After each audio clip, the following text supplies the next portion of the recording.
Hello and welcome. We return once more for,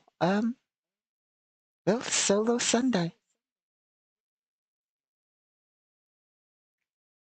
As per usual, I am your host, Casimir Basilius, and we will, also as usual, be following the adventures of Juliana Aldous, the mercenary.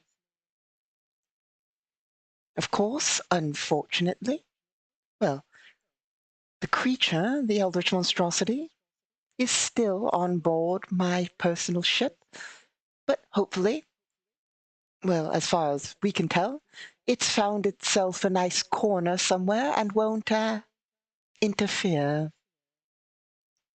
Other than that, well, I suppose there's nothing more than to get to it.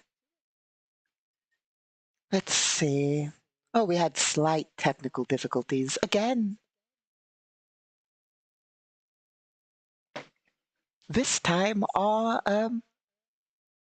ability to roll dice that you see right behind me had broken ever so slightly. Luckily, I was able to get it working again, had to, well, told my conscripts to get it working again.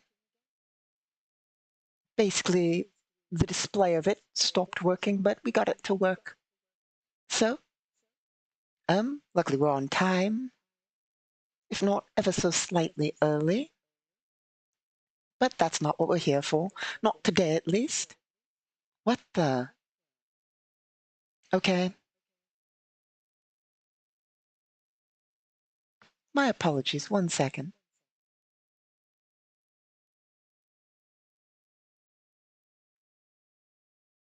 Really? Well, that's unfortunate.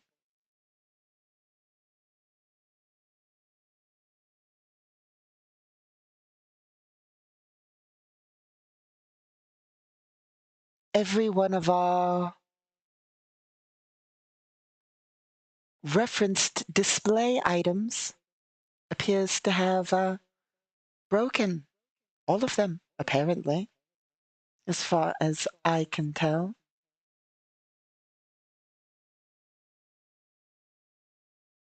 Yeah, it just looks like all of our reference display items broke.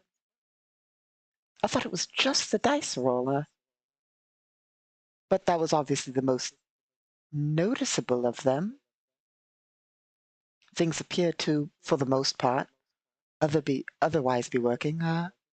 Of course, I do have my hat.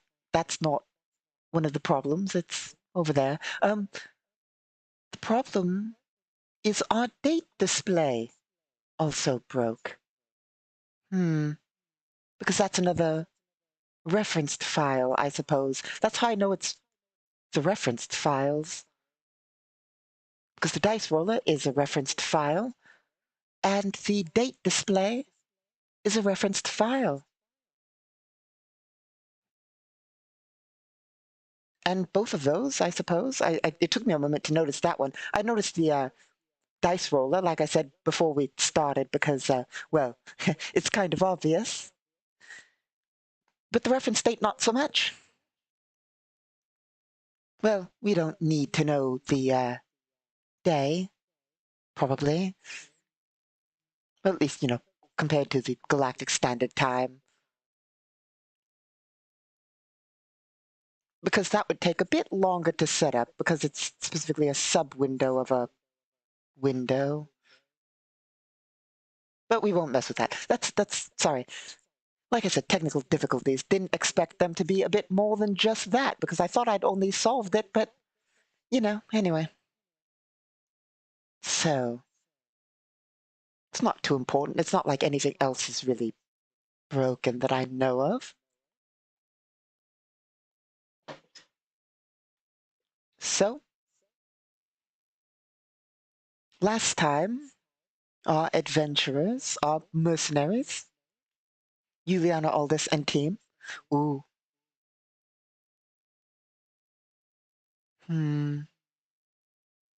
Sorry, slight concern there.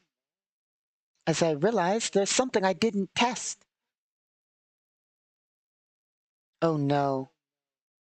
Yeah, that's expected. I mean, I'm not sure exactly what I expected with that one. Hmm. So, as I said, it appears our reference items broke. I didn't think until just now that the sheet we used to see all the information on Juliana Aldous and the campaign is a reference file. That's brilliant.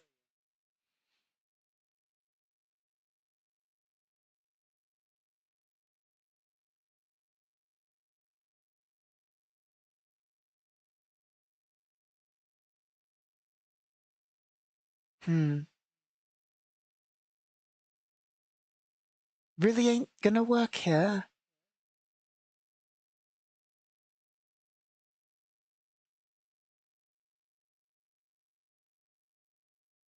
That's not ideal. I mean, it's not like we need all reference files. I mean, like from a outside perspective, of course, I have all reference files. It's just they're not apparently loaded into the display. So obviously, like, I can use all the reference files because I can just, open them on my end. But apparently, our display aren't here. I mean, it's not ideal because it was working last time. I mean, everything was working last time.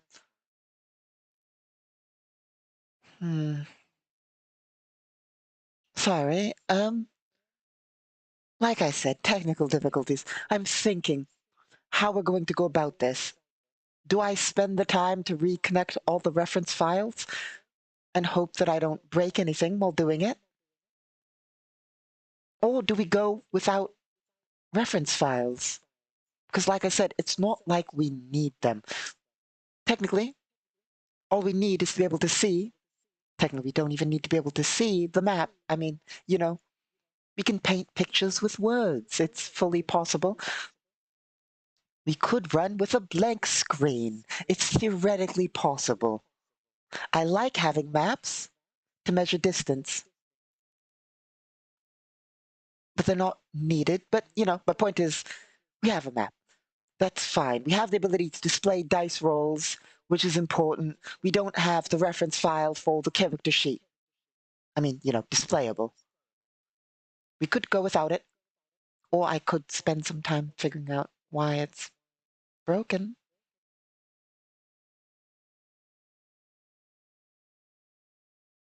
and hope that I don't, you know, mess anything up.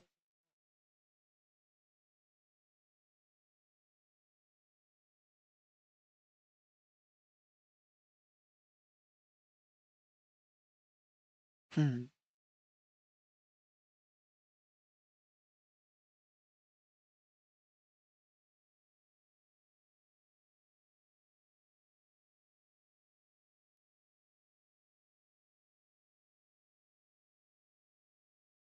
Sorry, once more, like I said, unexpected.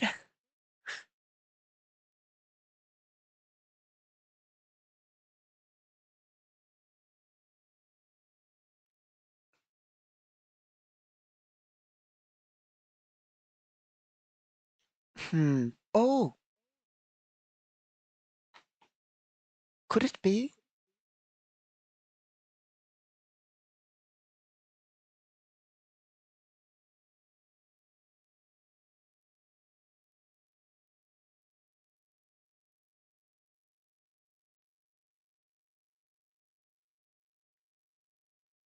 No.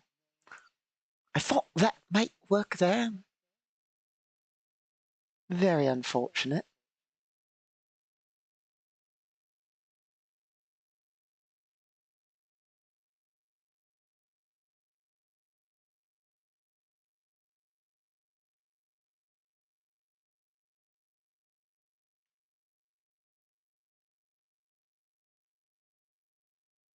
Okay.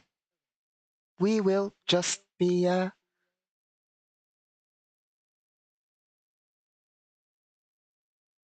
going without the reference page, I suppose. Unfortunately. One moment.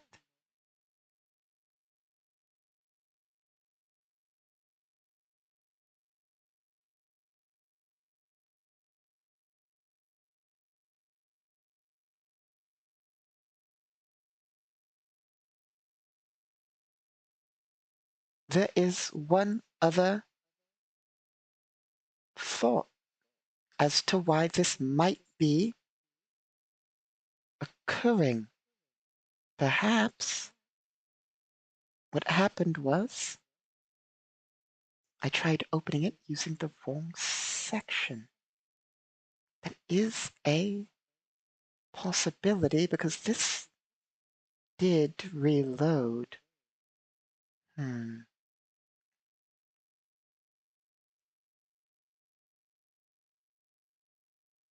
One more moment.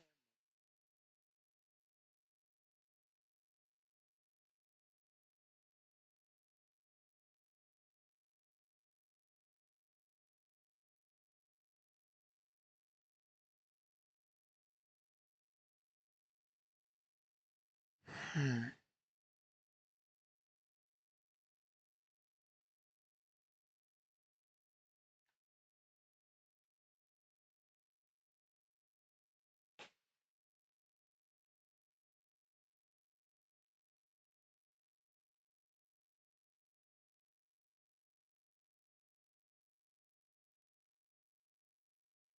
Almost tried the last bit of troubleshooting.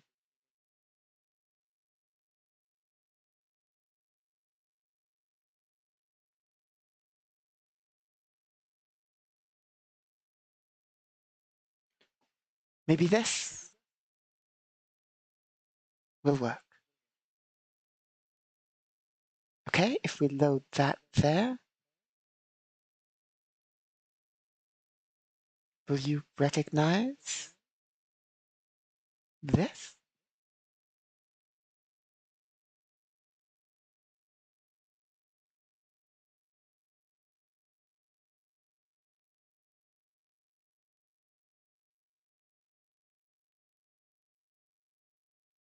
No.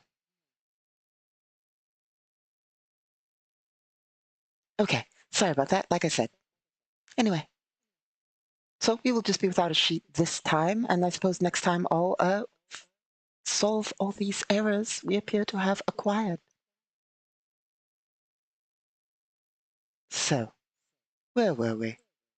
Last time, our adventurer, Juliana Aldis, basically,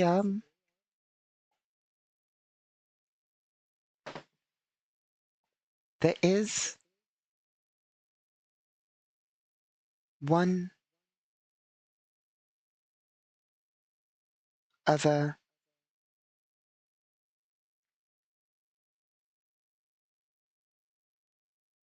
possibility.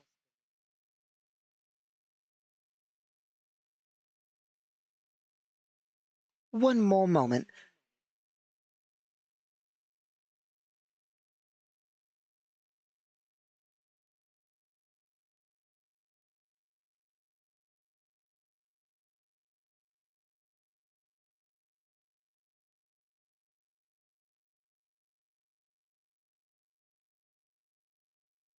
So, we are just, as I said, trying to solve this because I think it's relatively, to a slight degree, relevant that we are able to see the screen.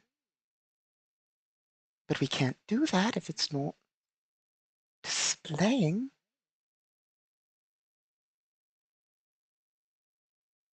So let's see if this works.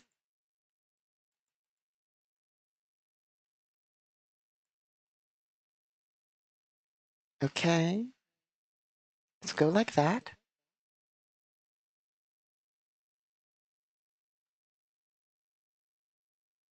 And like that,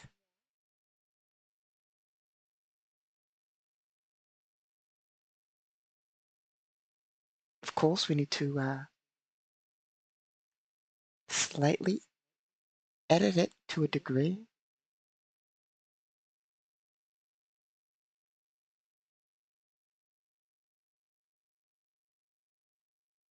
Hmm. Move it to there.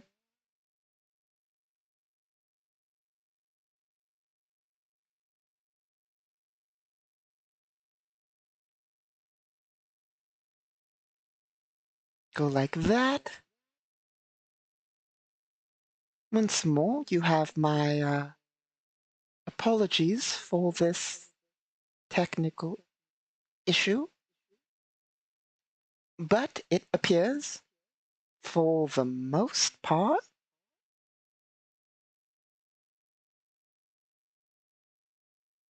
that we have solved it. There we are. This will have to do. Slightly different, but,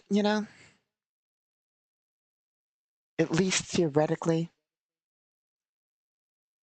let's see if this still works at the very least. Because normally we just use this display to do a little bit of editing. Okay, we can type here. Very good. It's good enough then. There we are. So, as we were saying, last time our adventure, Juliana Aldous and her mercenary allies, under search for finding their target, have, well, traced a government team to a arcology where they appear to have taken the target. We assume that there's at least a fire team to a squad of enemy units in this building, we assume still. But we are basically going into the building blind. We don't know what we'll be facing. We don't know what challenges there will be ahead of us. But we simply hope Juliana Aldous and her team will survive and get their target. Otherwise, we'll have to follow somebody else around the galaxy.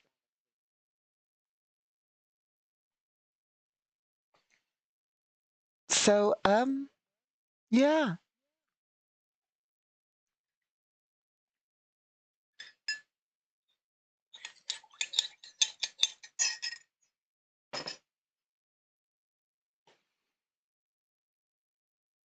Okay.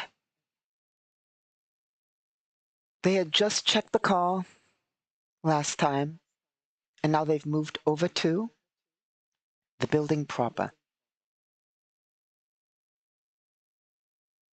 where they will, well, first important decision, will we be taking the elevator or the stairs?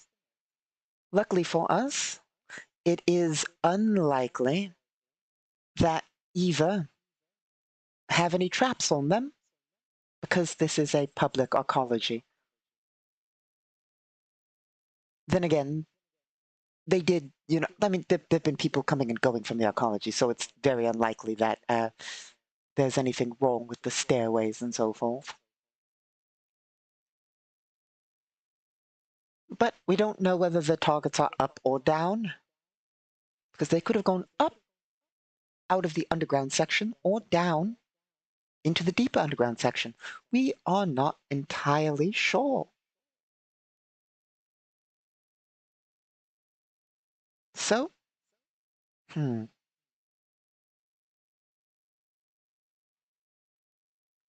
So I suppose we should take a little bit of time, in-game time that is, to ask, make a check for inside the arcology. We'll head into the arcology and start asking around. For that, of course, we need to quickly check our sheets.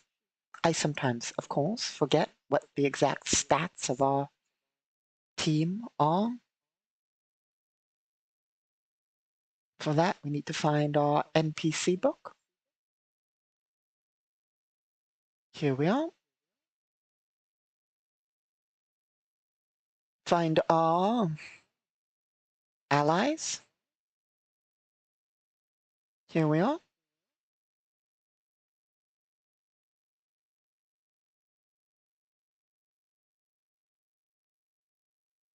Okay. 0 plus 0. So just a flat d20 versus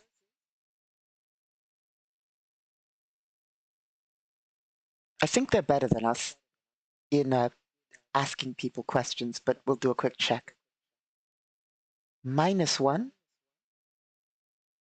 and we have no investigation. So they are better than us at asking people because of our poor charisma. So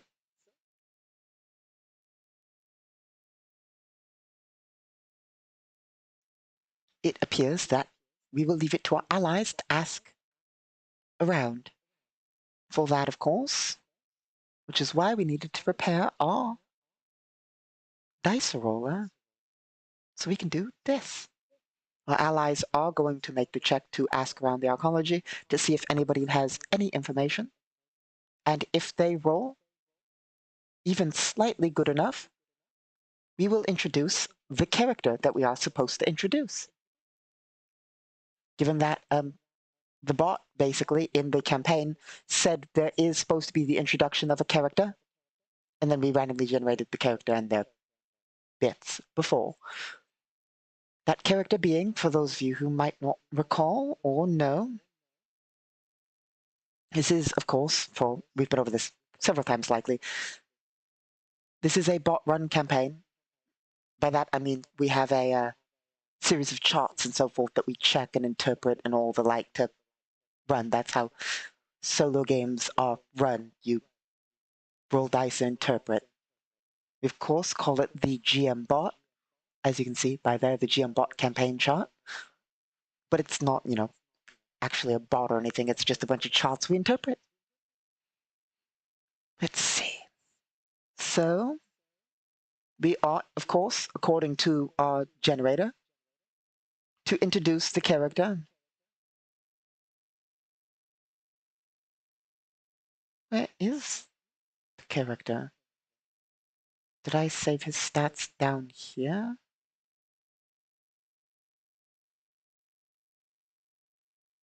Yep, here we are.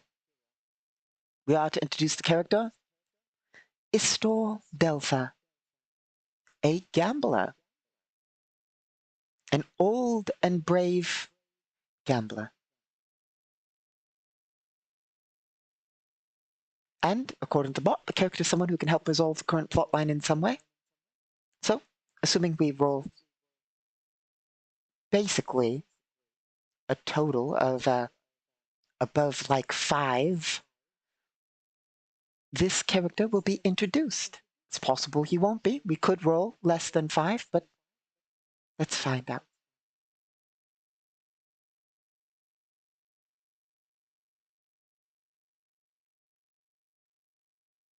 Here we go. 3. Like I said, it's possible that he won't be. And it turns out he's not. Not yet, at least. It's like a semi-requirement that we add him in.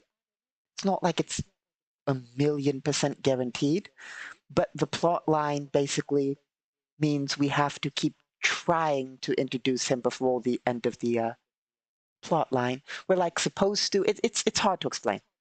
Basically, we're supposed to do what we can to introduce the character.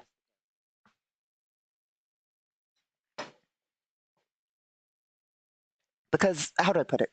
So for the bot takes the place of the GM, but it's not a living, thinking person, of course. So it's our job to basically interpret it as it should be. For instance, if the bot is a GM, if the bot is the GM, the fact this character is to be introduced is like as if that character's in the GM's notes and the GM's like, so I want to introduce this character into the plot line somehow. They're relevant to the plot, and of course, any GM knows, not always, even if there's something you are sure you want to have happen, will necessarily happen, but as the GM, you're probably trying to ensure that it happens. As the GM's not a person, it's our part to interpret it so that it's likely to occur as if the GM were trying to make it happen, you know? Anyway, with the 3, that's a no, we don't find him yet. Because, of course, we're not supposed to know how things go because we are acting as the player. So, you know, even if it's like add this character, you're not supposed to just throw him in instantly. You're supposed to try, you're supposed to give it a very good try to introduce them, but you know, it's not like you know when the GM's going to introduce them or how exactly they're tied in. So of course there's a bit of ambiguity in it. So, you know. Anyway. So we will actually just absolutely fail at asking around, and basically we get very little information on where the targets are, meaning we're going to have to do this the old-fashioned way.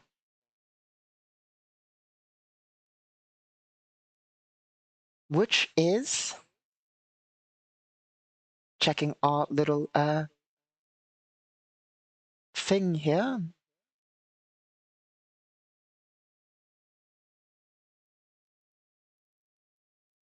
That would be a... I'm trying to figure out whether it's a analysis or investigation. It's one or the other.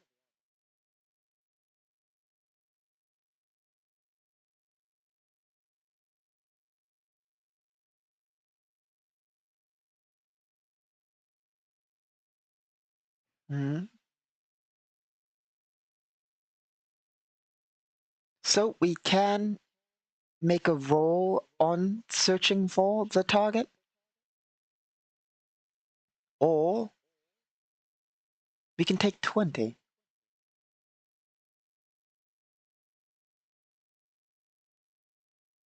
Which isn't ideal.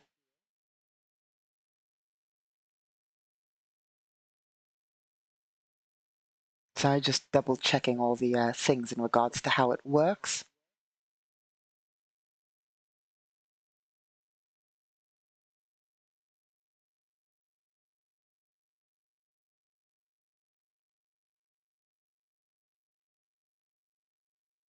So yeah, we can take 20, but it would take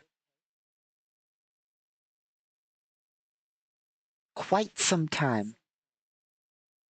Up to hours. Up to several hours, not up to 2. Up to several hours.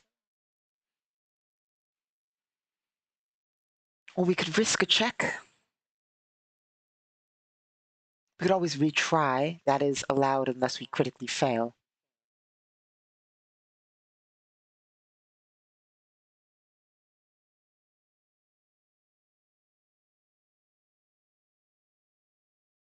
And this one is using wisdom. So let's quickly check our sheet.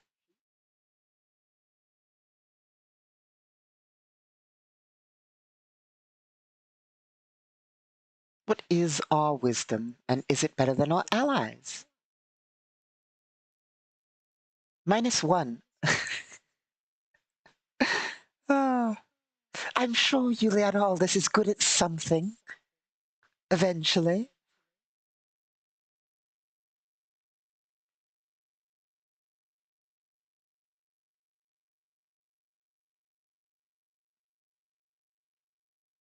I can't tell at this point. We rolled, didn't we?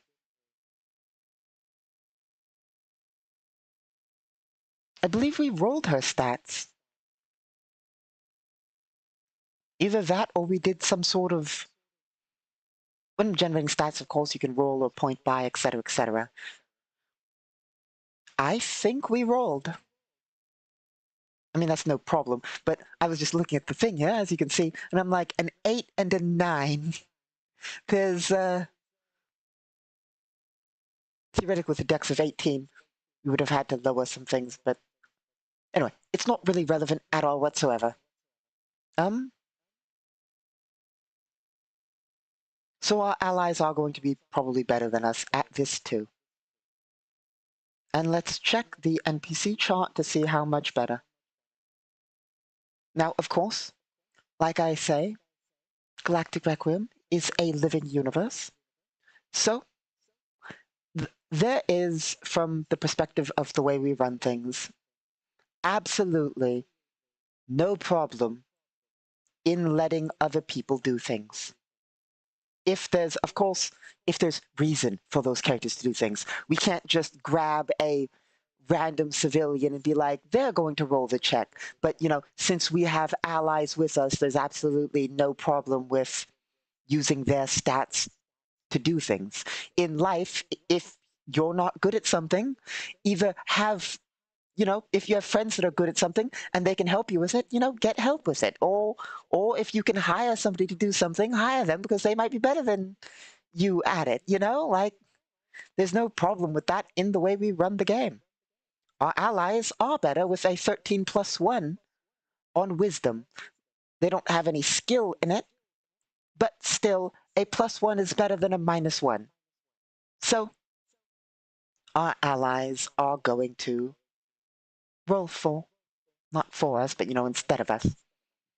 Speaking of, I'm curious, who is our contact? Because we just talked about having allies help you and so forth.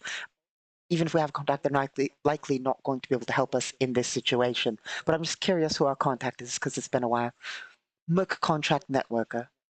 Okay, we have a grade 1 ally in that. We're going to want to improve our contact at some point because it's always good to have allies, like I said. But anyway, a 1 in it is, I say 1, it's tier 1. Of course, they have different steps of how they upgrade and so forth. And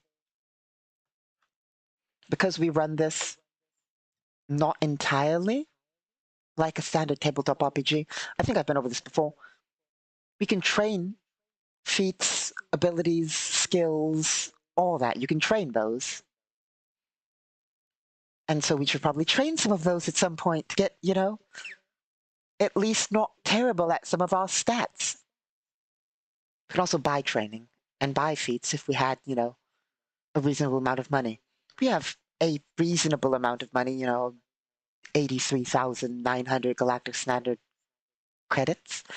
But to be fair, in the mercenary business, that's not a lot. For your standard citizen, I mean, it's not a lot. It's enough to buy a car. It's enough to buy like 2 cars that if they're, you know, not as good. 2 okay cars. It's damn near enough to buy some of the cheapest shuttles to travel to you between like planets, maybe star systems. I have to check the cost. So, you know, it's not like it's terrible, but given the fact that military grade combat armor costs 20,000 to 25,000 galactic standard credits, and that heavy combat armor is like 50,000, the fact that we need to buy ammo, the fact that we need to repair our armor, the fact that we might need, you know, higher grade equipment, it's not enough to go and, you know, like buy a lot of good equipment. Speaking of good equipment, we should probably get cybernetically augmented. I mean, the only augment Juliana Aldous has, it appears, is a neural data pad and an assistant AI. An assistant AI is not an augment. Technically, it's just a thing that you can put in a data pad. But a neural data pad is an augment. It's literally a computer in your brain. You can get a non-neural data pad if you're, you know, like uncivilized or something.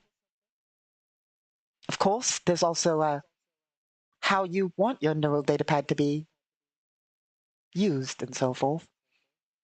I mean, this is a bit of a tangent, but of course, you don't necessarily know that somebody has a neural data pad, depending on how long it takes to do something on a neural data pad. It might be noticeable if they stare off into the distance for a couple of seconds, you know? Like if somebody's staring off in the distance for a couple of seconds, it might be a neural data pad. But there's no innate way to just know that somebody has a neural data pad. Of course, not Juliana Aldous, me personally, Casimir Basilius, have a displayed neural data pad. Of course, you might be able to see it right now in front of my eye. I have one in display in front of my left eye. Because I just prefer having my neural data pad displayed. Holographically, of course. Of course, I can make it so it's not and all that and so forth, but I prefer having it displayed. So, that's just what I do. Let's see.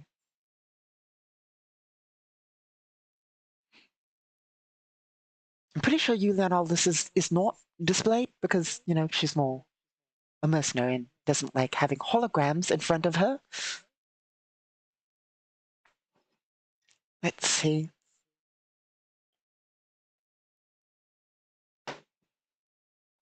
So, yeah, we should probably get augments. Problem is, augments cost money. It's like, what, 20,000 credits base to get the surgery? Let alone the price of what you're trying to get augmented with. Of course, there are cheaper types of augments that don't require surgery and all that. All sorts.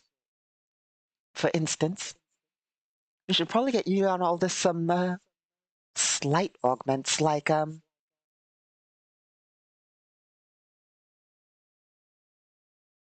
different HUD upgrades. These are more so upgrades to her datapad than so forth. Maybe a brain augment of eidetic or mnemonic memory. Those might be useful for her. I am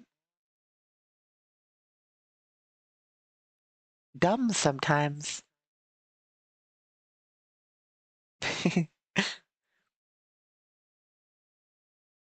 I've just realized Juliana Aldous should be doing the rolls,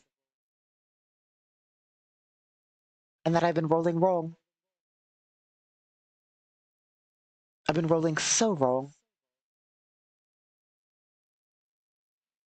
Juliana Aldous should be rolling with a +4, technically speaking. I mean, she shouldn't always be rolling with a +4 for being technical, but when connected to the network, she should be rolling with a +4. Because being connected to the network gives you an innate +2, her AI assistant gives her an additional +2. She could also just ask her AI assistant to roll, which gives an innate +0 on the rolls instead of a minus for any non-physical check, of course. These are all non-physical checks. Because +2 to assist, technically +2 to assist can work with physical checks, but the having it roll for her won't work for physical checks, but it can, technically her AI and neural datapad can display proper techniques for things to a degree. It can't help, so it technically gives a negated penalty of like only a +1 instead of a +2 to an assist. The AI can't really assist with it, but the net connection along with the AI can technically like maybe give a +1 or a +2 total instead of a +4 to assist with like physical things, like technically. Because technically, with a neural datapad, it can simply display the proper method to do something. Essentially, it can display in her vision, like, how do you define that? You Elysians ever play video games where basically a ghost image of something appears in sort of like a tutorial, being like, here's hopping up a thing. Follow the ghost tutorial of how to hop up a thing. You know, like you can technically like display that in your vision with a neural data pad if you're connected to the net, and then, you know, copy that. Of course, your physicality does have limitations, hence the penalty to assisting. Normally an assist is a +2, but hence you'd take a penalty to assisting, and it wouldn't always work in every situation, but technically you could still get a penalty to assist in such things due to being able to simply display a, here's how to properly do it, and then you can, you know, have some idea of how to properly do it, as if you have some form of a degree of training in it, not like a degree's worth of training, but, you know, like a slight idea of how to go about something instead of having no idea whatsoever. Anyway, things like that. What was that? That was strange. My apologies about that. Anyway, probably that eldritch monstrosity. Anyway, so yeah, there are things like that that, basically allow us to, you know, sometimes I forget that, we should probably use, you know, cybernetic augments and digital augments for Terrans and the like, you know, when doing things. As I said, though, you don't always get those benefits because, well, your AI can only assist you so much without a network connection because it's not like it knows everything innately. Besides, our AI doesn't have skills. We'd have to pay extra for that.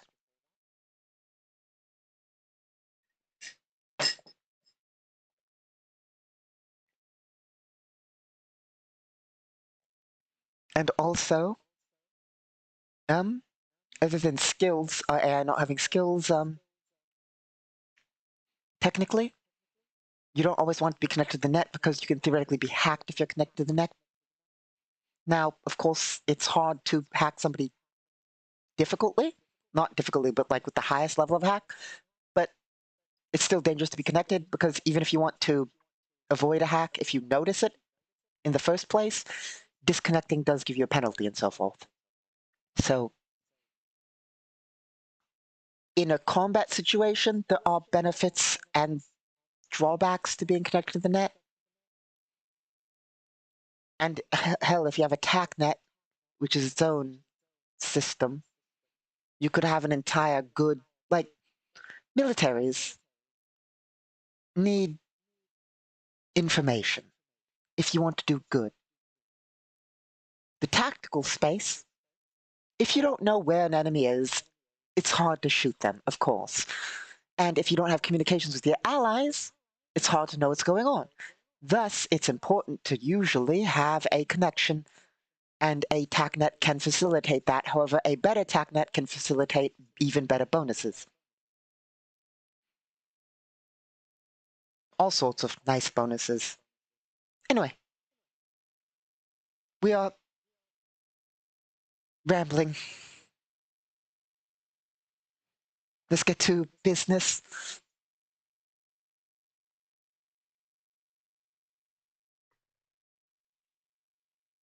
Um.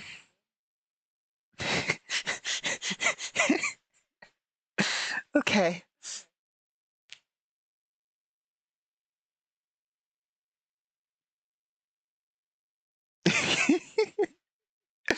uh, let's try not to fall over or something.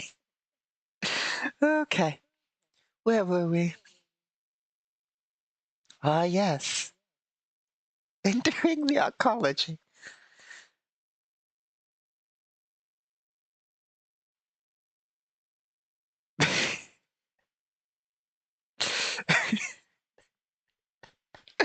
Ah, I don't even know what's funny.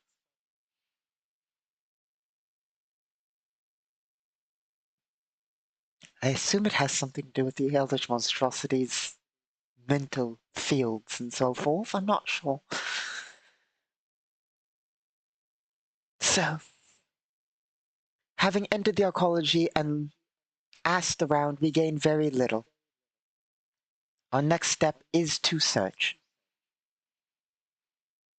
I suppose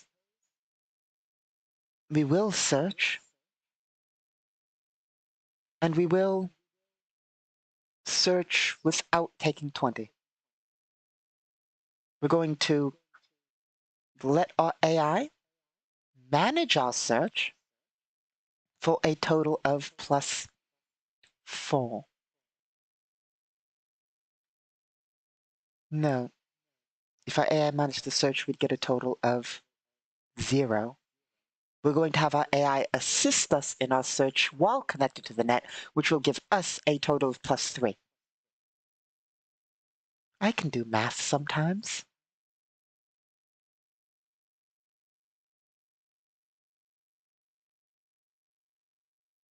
So 1d20 plus 3, 17.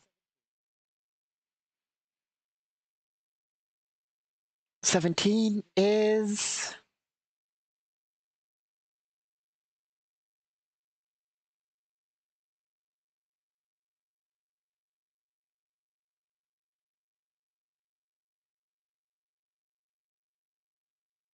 more than enough to do it within the normal amount of time. So we get to roll this. Oh, I should probably roll it on the display. I was just grabbing a physical die there. We should probably roll it here. 5. So, looking around the arcology for 5 hours before we find our targets.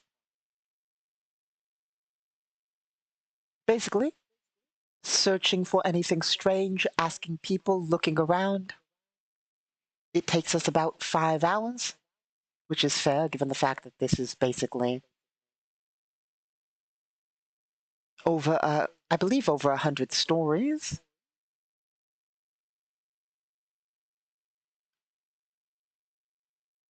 About 540 feet over 100 stories.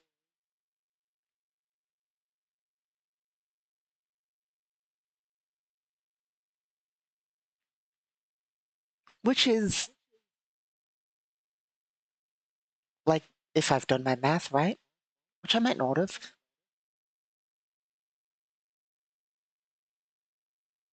291,600 square feet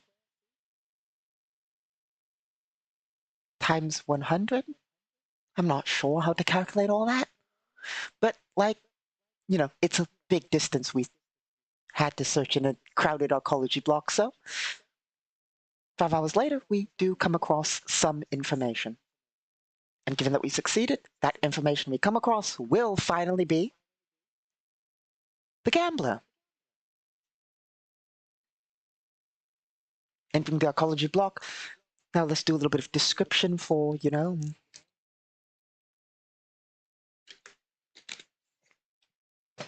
entering into the arcology block, heading through the rundown sections and people giving, not the nicest of looks at our mercenaries, but, not doing anything dangerous or the like. We make our way through looking for anything out of the ordinary.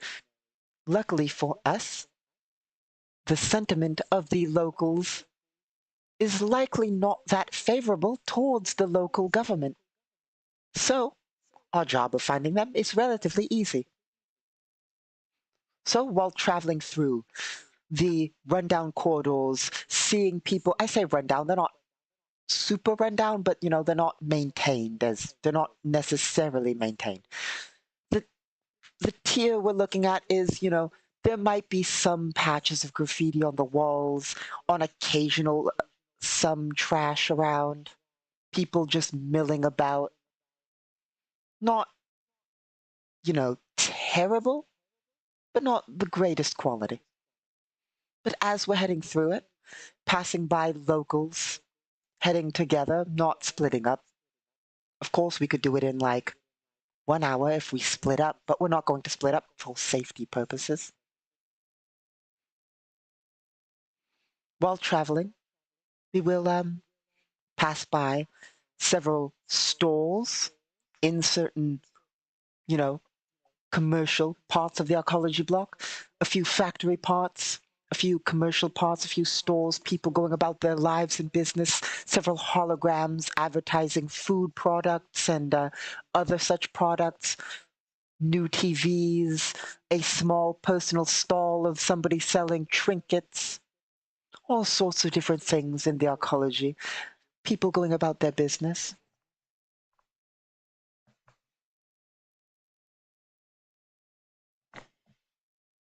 And as we head through there, we find, asking around, we find a person sitting in one of the, as we're asking around, we find a person sitting in one of the more, what's the word for that? Not commercial, it's sort of a mix between commercial and residential, one of the more leisure areas. It's near one of the commercial areas, a sort of set aside, sort of open community area with a little internal park. It's not entirely run down. There's a bit of trash about, but it's not entirely run down. There are people going about their business. Some people sitting there. As we ask around, often we're ignored completely. Some people will talk about random things. Some people will just say no, but eventually we find an old man sitting there at a table that we ask at. He and some other people appear to have a few credit chips at the table and appear to be rolling some dice, gambling, as our as we know that this person is a gambler. Well, we don't know that yet, but the bot wise, he is a gambler. He seems to speak up and say, "Yeah, I've seen them.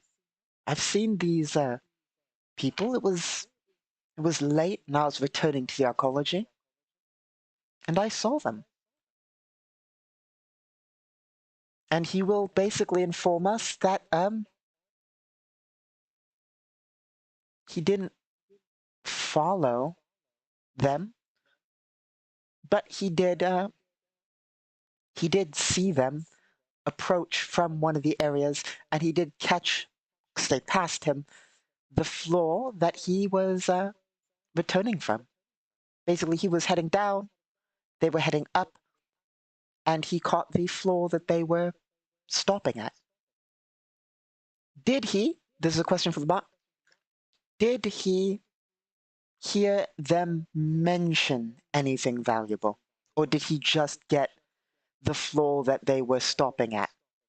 So the question is, did he hear them say anything audibly of value? It's unlikely. So we're going to apply a -4. First we'll roll chaos. 1, yes, chaos. Now, did he hear them say anything valuable? -4 modifier. 3. 2 and a 1. Odd and an even, no chaos. But no, he did not hear them say anything valuable.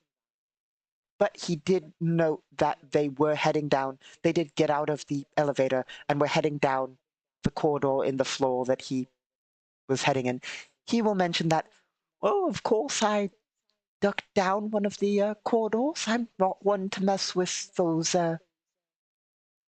those ruffians when there's so many people in armor and so forth heading out. I'm not stupid enough to go and ask questions about what they're doing here." But they did stand out. And of course, we'll be like, "Well, thank you." He'll say, If only I had my old crew, we would have stopped that kind of people heading into our ecology block, but not nowadays, not, not, And we'll thank him. And given that he's supposed to be helpful, he'll likely say, I can take you there if you want, and we'll accept, of course. And so the old man will of course say, let me just finish my game here, and he will. We'll wait for him, of course. We'll get the information, but we'll wait for him. And of course, he'll roll a gamble check 4 versus 2.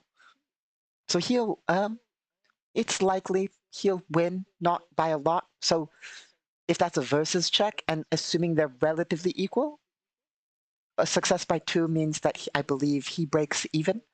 So he won't really lose or gain much from his little gambling session, but he'll stand. He'll be like, unfortunate.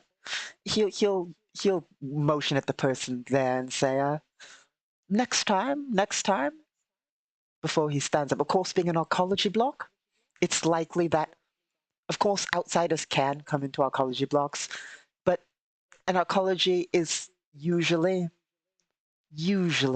a somewhat self-contained community, you know? So he likely knows this person, and they'll probably gamble again sometime. But yeah, he'll have a few words with his friend before standing up and heading with our team towards the upper section. And he will say, yes, they were heading towards the top. And we'll follow the old man towards the section. Let's see. He'll likely talk about some things, and let's figure out, just for flavor, what the old man's talking about.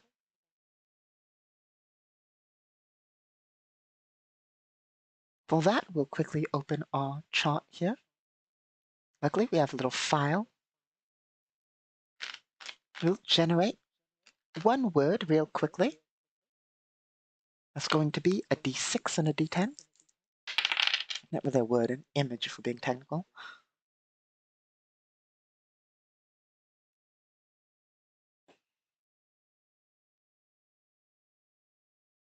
So our first number is 7.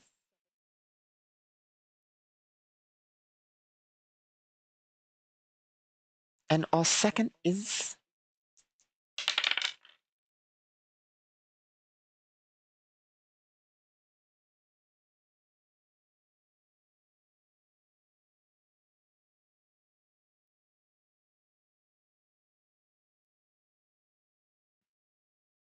sorry, trying to figure out what the math is on that. 6, so 5.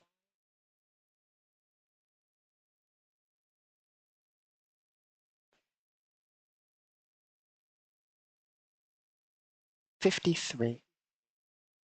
7 and 53. 7, row 7, column 53. And the image we have, at least how I interpret it, it appears to be a star with 2 planetary orbits. So we'll interpret that as he likely starts rambling about space politics, more than likely. He'll probably say something along the lines of, like the outer colonies in the system, and he'll talk about the outer colonies and how basically just he'll just talk about the outer colonies and how they're going, and we'll just have a conversation about that. And of course, our mercenaries being from around here will likely also they'll engage him. Of course, Yuliana, all this will be relatively limited in the conversation, so our character will be relatively limited in the conversation because of course she has some ideas. She can always look it up instantly, basically, but she doesn't really have too many strong opinions on the outer colonies or any of the other stuff here because she's not from this system, more than likely. Well, we know she's not from the star system, so as they make their way up towards the location.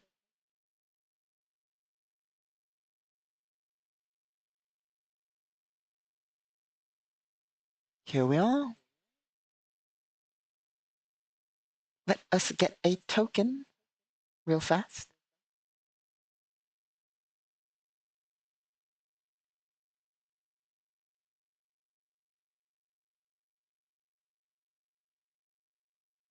As we've acquired some sort of image for our ally.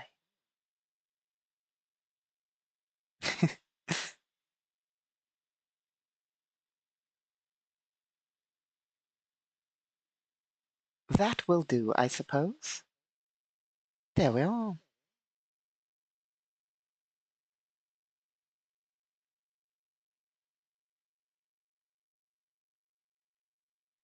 As we make our way towards the location itself is likely. Let's do a little bit of map work here.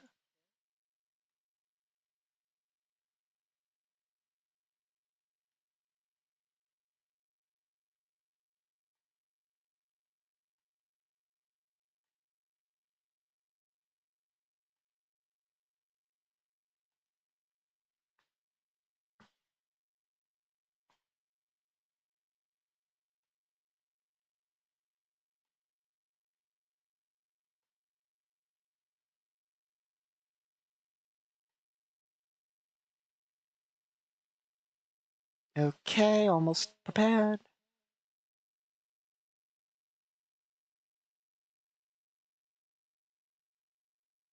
There we go.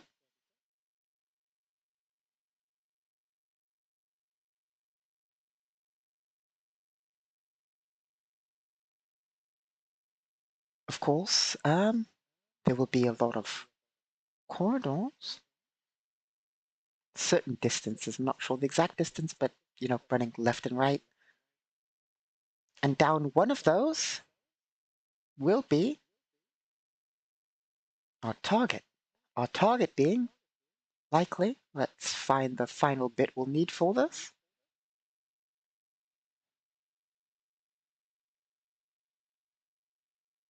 There we go.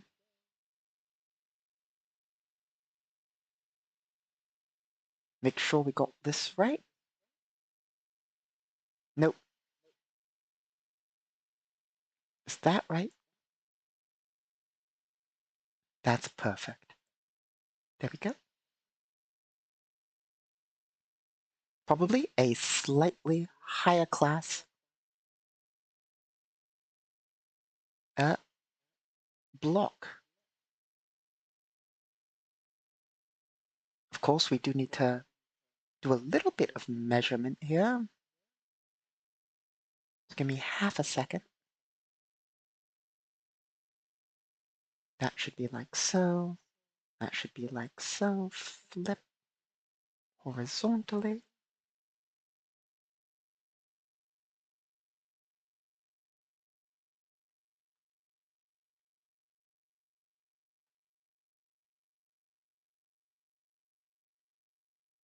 Perfect. And can we fit one more?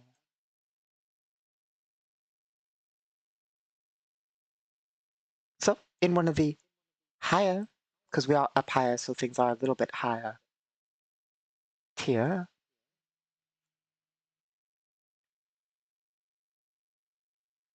We'll say it's this one.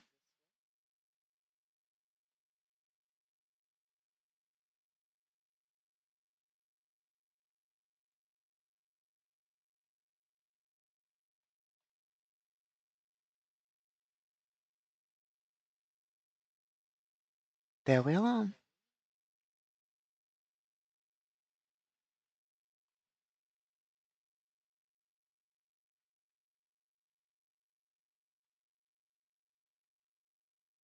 So likely at this section they'll be in one of these buildings. Okay.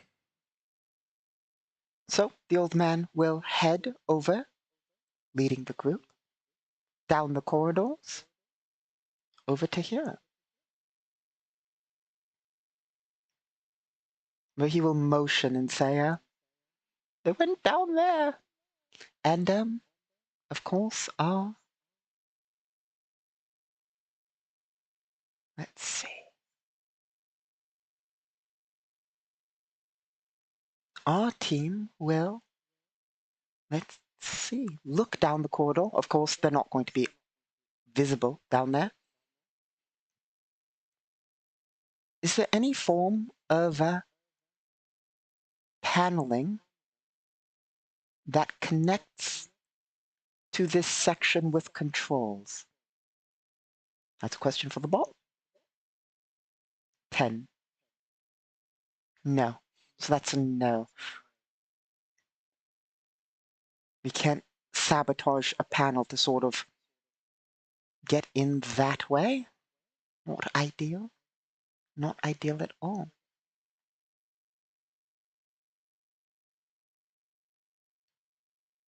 I also don't know which one down the corridor they are at.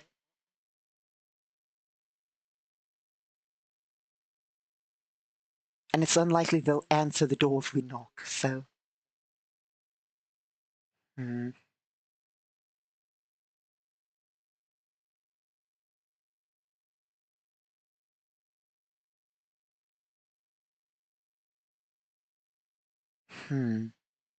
How do we intend to find them down this corridor?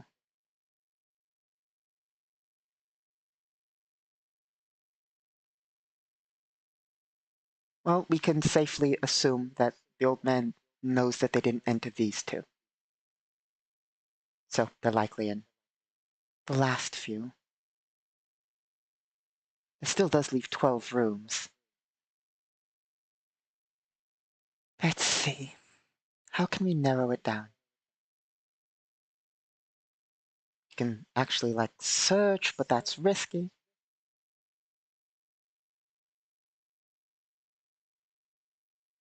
Do we want to risk the old gambler? We could pay him to check. But I doubt they'll answer the door, so what good will that do? We could start kicking down doors, but they'd hear us. If we start knocking on every door, they might know something's up. Hence the problem we face. How to do this?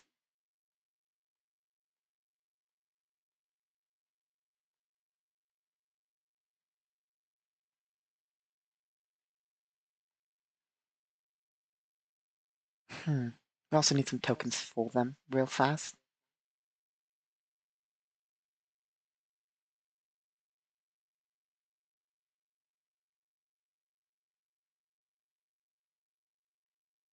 So give me half a second.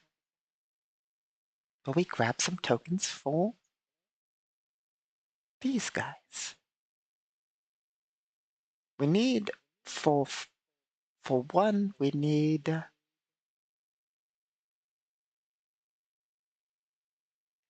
the target. That will do. Oh, wrong layer, change to token. And for 2, we need the guards.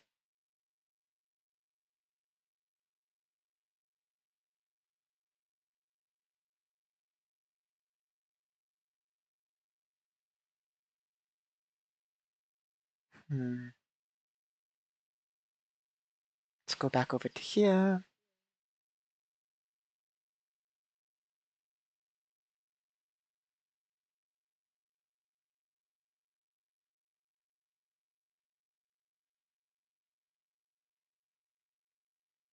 That will have to do too. There we go.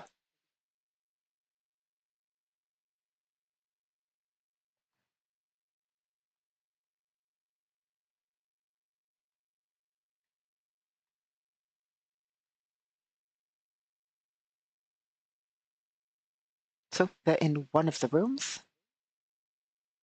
Maybe multiple. Who knows? I'm not sure. Let's find out. Cautiously, Juliana Aldis will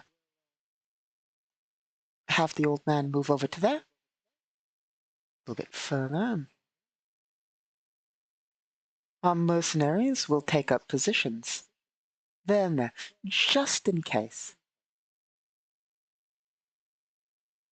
Let's see.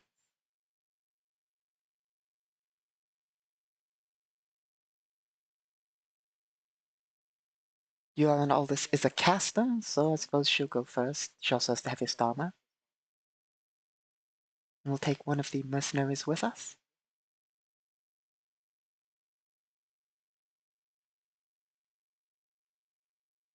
And we will, I suppose, do this semi-stealth. We will open every single door until we find them.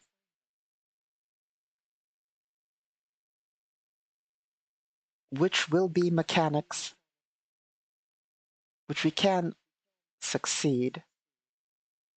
I just need to check one thing.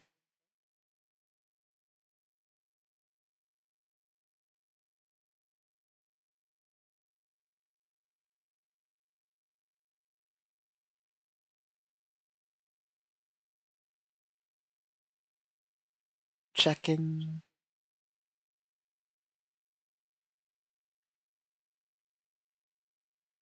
Okay, not ideal.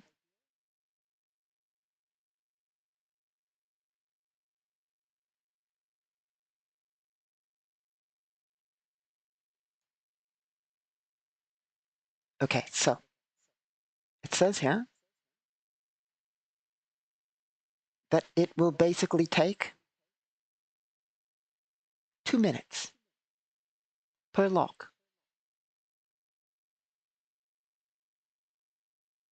And we know they're not in those two, so it will take 2 minutes per lock until we find them. They might be found early. Anyway, I'll be right back. My apologies. I'll be right back.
We return.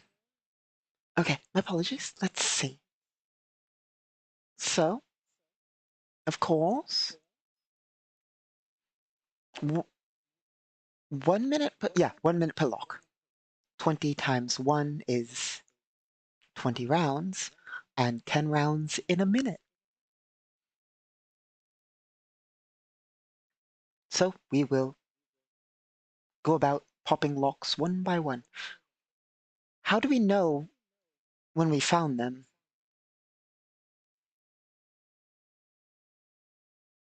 Okay, first of all, bot. Are they in multiple rooms? First we roll chaos, no chaos. 8 and 9. So yes, they are in multiple rooms.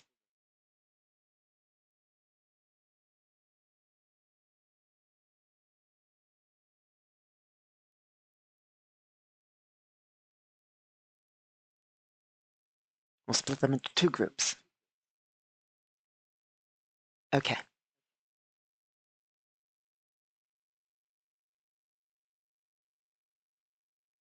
Next question. How do we actually determine which rooms they are in? We're not supposed to know. That's the thing. We are not supposed to technically know. I mean, I suppose it doesn't really hurt anything if we know. We're just not allowed to treat it any differently. We must state exactly what we're going to do before we assign them a room. We are going to pop every room, every single room, and enter, of course. That's our stated course of action. Secondly,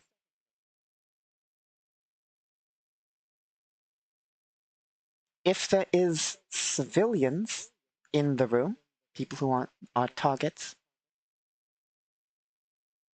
we will, well, obviously, we'll point our weapons at them and tell them to remain silent, of course. We're going to try and not shoot anybody, but, you know, for the most part, they should comply. For the most part. For the most part. I mean, there are...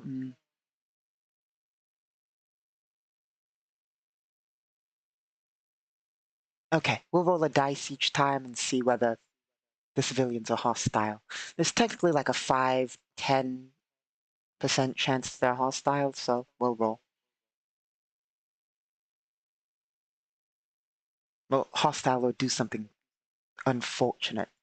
Technically, there's like a 15 or 20% chance they'll do something unfortunate. There's a 5 to 10% chance they'll be hostile. We are in a gang-controlled zone, so...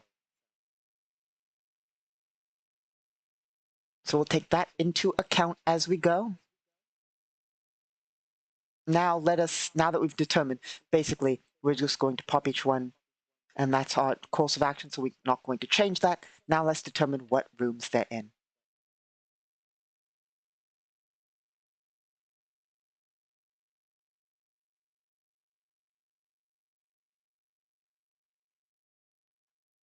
It's okay, we're going to roll 2d6.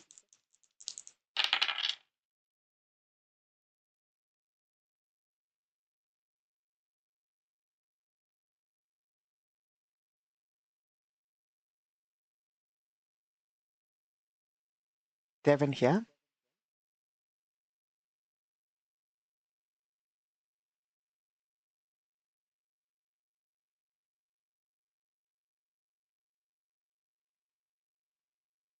Next.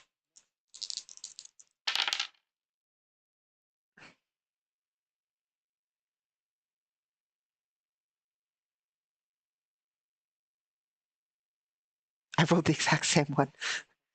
Different set of numbers, but same total. I'll do that again, because we know they're on 2 different rooms here.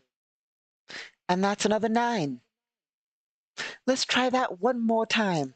I want any number but 9. Come on. That's another 9. Okay, once more. 10.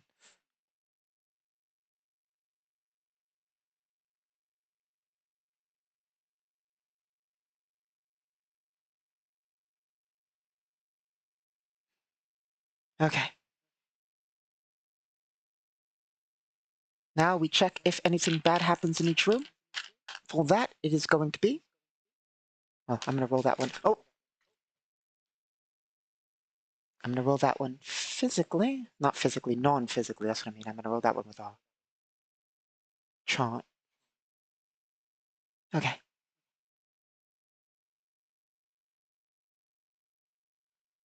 On a 17 or 18, something bad happens. On a 19 or 20, combat happens. We're good. Next door's going to be the one below us. We're good. Next one's going to be here. We're good. Next one's going to be this one. We're fine. Please, please don't roll encounter on this one. I beg of you. We're good. And now we're going to pop the room that they're in. Of course, we don't know this. But we are tactically prepared. As mentioned, we are doing this tactically to a degree. Okay. The lock will click and the door will slide. Well, let me put some descriptions.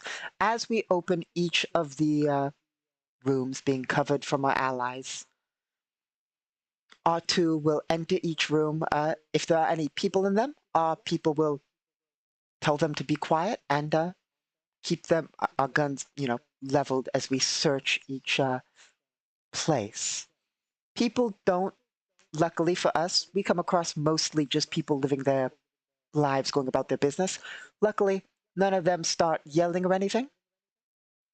And for the most part, they let us go about it. They're not going to start picking fights with people with assault rifles that are heavy and medium combat armor, because you can't punch somebody in heavy combat armor. I mean, you can try, but it's probably not going to end well for you. So, for the most part, they are each room searched. There's just people going about their business. People don't yell. People are quite calm about it. I mean, upset, but calm. And then this door opens. Things go down. Initiative is rolled. Reaction checks.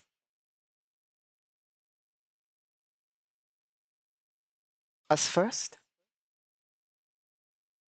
And then them. Okay. 6 and 6. We go first. If you don't know why, it was brought up before. It's not like we get to go first because we're the player or anything. We go first because Dex 18 plus 4. So even if we rolled a 6, 6 plus 4 versus the NPCs, which I believe is 6 plus 3. I can double check, but I know that theirs is an 18. Yeah, 6 plus 3. So we go first. Even if we... Oh! That's not good. We almost accidentally destroyed our file. Let's try and fix that.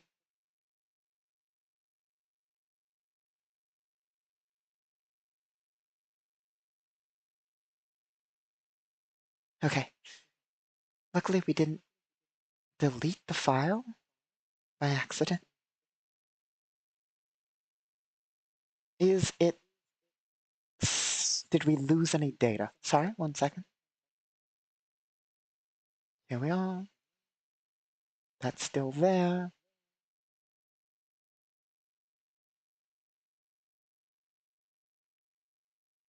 Yes, we did not lose any data. We are good.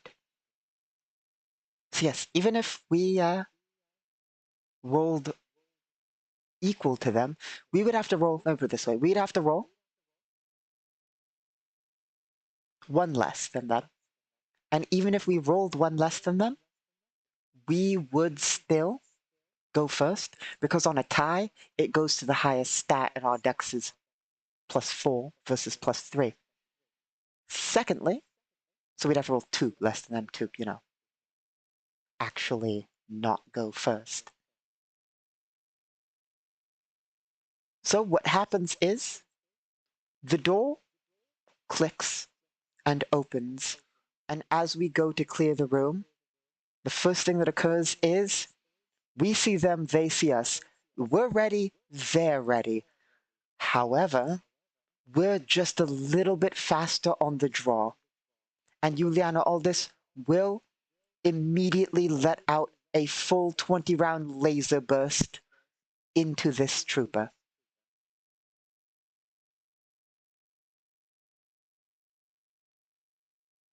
Let's see. It is a burst to damage, by the way. Let us go over to our rifle. We have 20 rounds of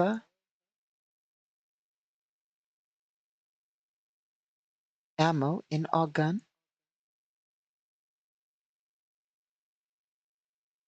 It is standard ammo. We made the mistake of not swapping over to our armor-piercing rounds or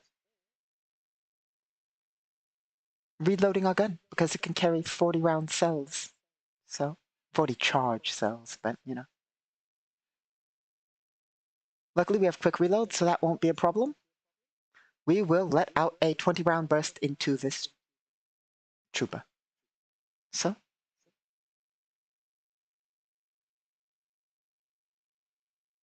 there's our dice roller. 20-round burst to damage. 1d20. 3. Plus, that's not ideal. That's really not ideal.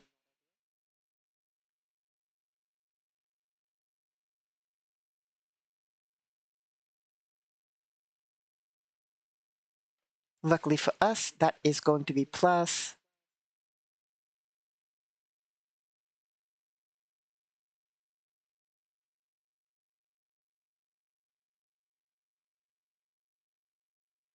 nine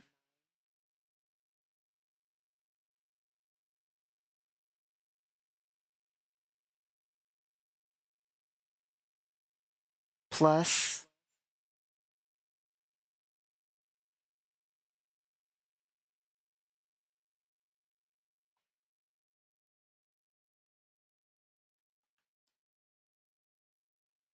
plus burst to damage bonus, which is going to be a 3 because we have the feat.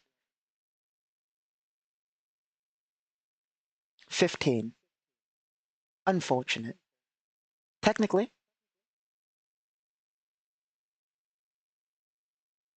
even if we burst,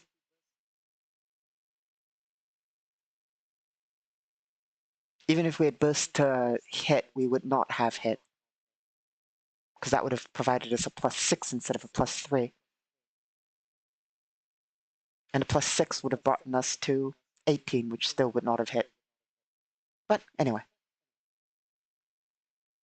Trying to level her rifle faster than the target. Unfortunately, her aim is off. And with the target so close, he will basically shove her rifle slightly to the left, trying to stop any stray rounds from hitting the target, and basically burst to damage will rip into this wall. Oh. We will get to check to see whether this person is clipped because of rounds going through the wall. For that, we will roll damage to see whether the rounds penetrate, and then roll AC. Well, we'll check his AC.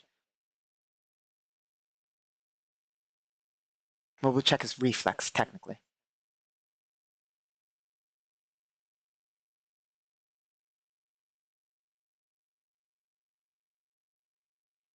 So, assuming I can find our dice roller.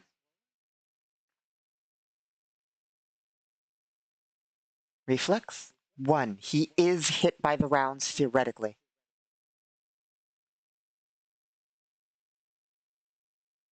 The round's damage is lessened. No, he rolled a 1. It's maximum. Normally, fire like that would technically be counted as, because he's not the primary target, as stray fire, which technically does theoretically less damage. However, he rolled a 1, therefore, we can count it as a normal attack. Of course, there is going to be a penalty for shooting through a wall.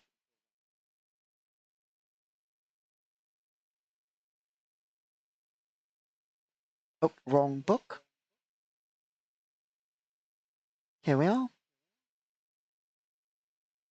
Since it's a burst to damage, it is going to be +5 damage. 2d10 plus 5. Is that correct? Sorry, double checking our weapon damage real fast.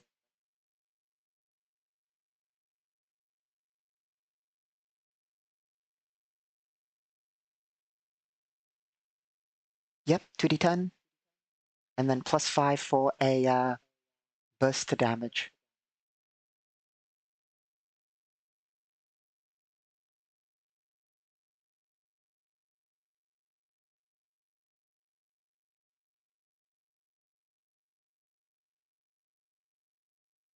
Here we go. 25. We just rolled maximum. I am genuinely slightly shocked. Okay. One final thing to check. This person's probably going to be in a lot of trouble in a moment.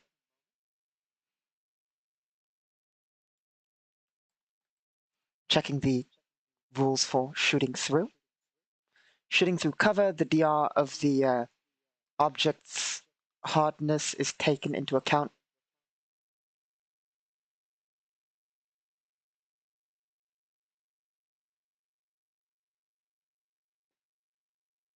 In this case, normally he would get an AC with a bonus, but since he rolled a absolute 1 on it, it just counts as a normal everything, because 1.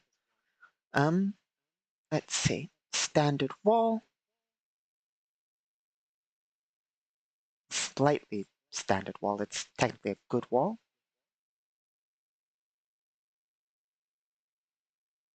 Okay.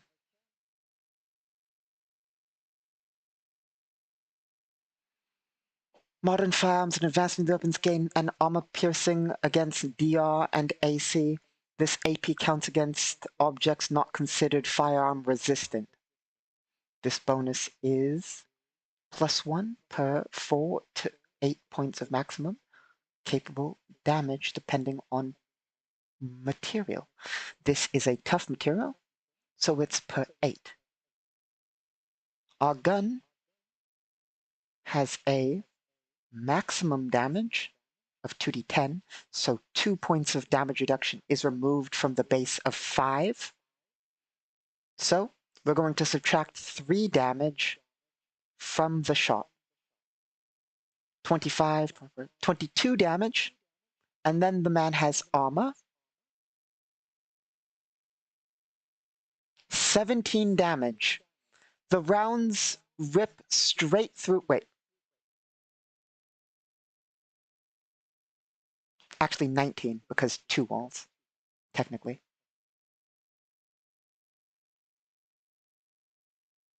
So 14 damage to the troop, because he's technically this wall and then that wall. Several red glowing holes are punctured through the metal as they rip into the trooper behind it.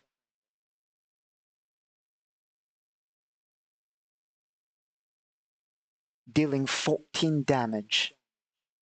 That is enough to exceed his constitution, forcing him to take a critical injury as the rounds do miss them, but rip through the lighter interior walls of the building, cutting into that trooper, piercing his armor, and just causing him to have a real bad day.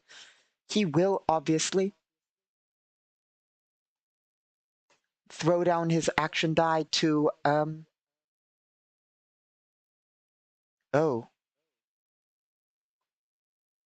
he will throw down his action die to not instantly, well, he gets to make an instant death check. He gets to actually roll first.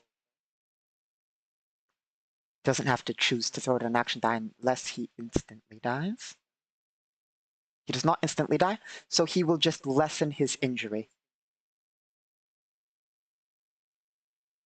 That will take all of his action die.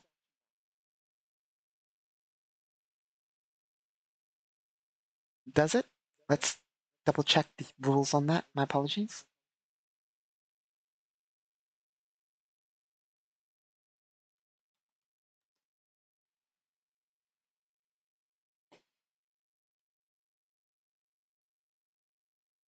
Here we are.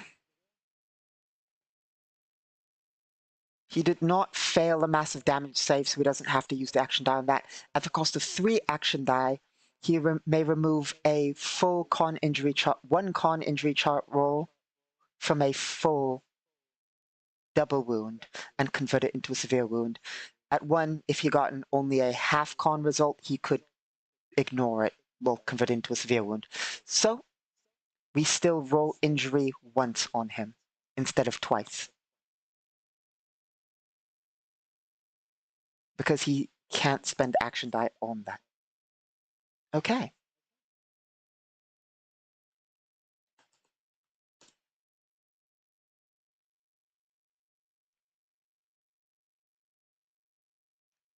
Oh, no, not once, because he doesn't have enough action die for that. I don't believe. Let me double check once more.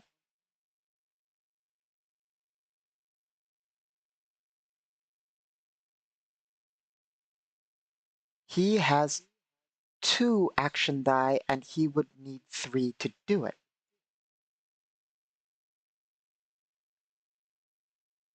Is that correct? Yes, he would need 3 to do it. So, no, he's just taking full 2 injuries. Okay.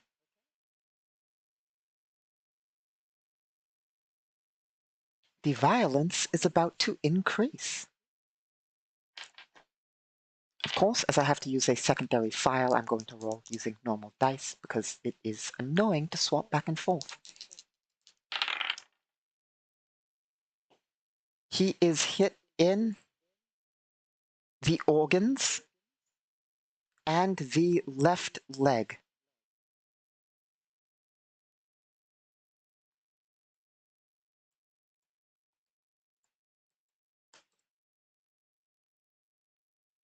The organs and the left leg. Those are his 2 hit locations. Next.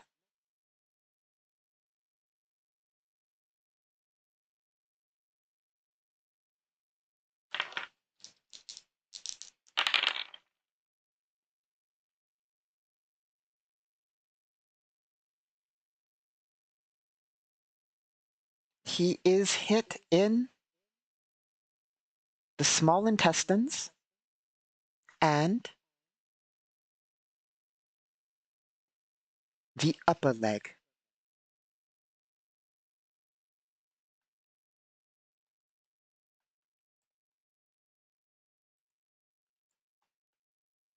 Okay, and lastly,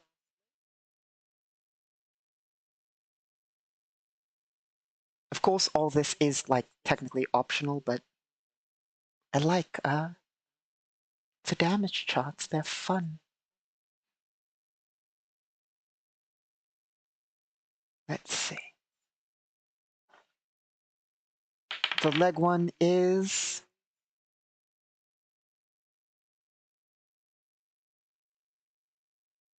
chipped. And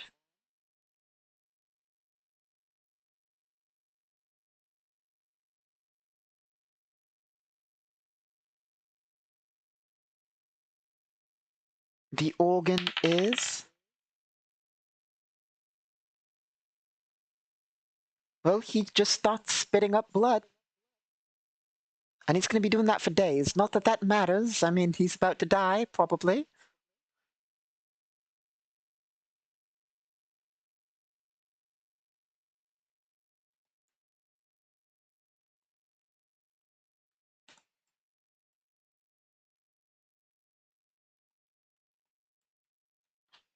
Let's actually find out. 10 days. Probably has some internal bleeding. So there's one other bit to this. He's going to be taking a -4 on all leg-based options. He's also going to be taking a -4, I believe, on all organ-based actions. Movement and the like. Okay, so he's in a bad way as rounds rip through the wall, leaving red glowing holes from the superheated metal. The burst clips the man, cutting him deeply as it passes through the walls, ripping into the guard behind there. Juliana Aldis will quick reload, switching to armor-piercing rounds. We also need to update her sheet. We have a half action.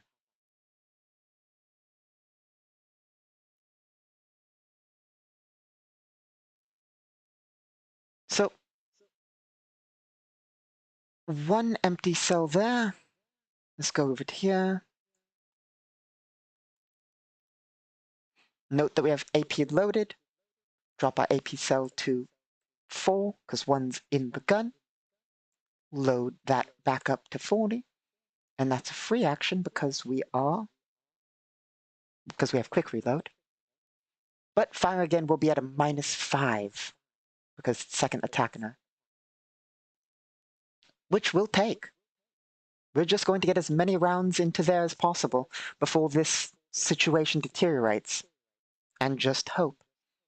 We will burst to hit.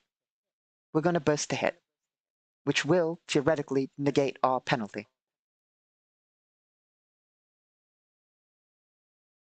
We're going to fire at our same target, the one who blocked the attack. 10, -5 plus 6, which is 11, plus 9 is a 20. Is that enough?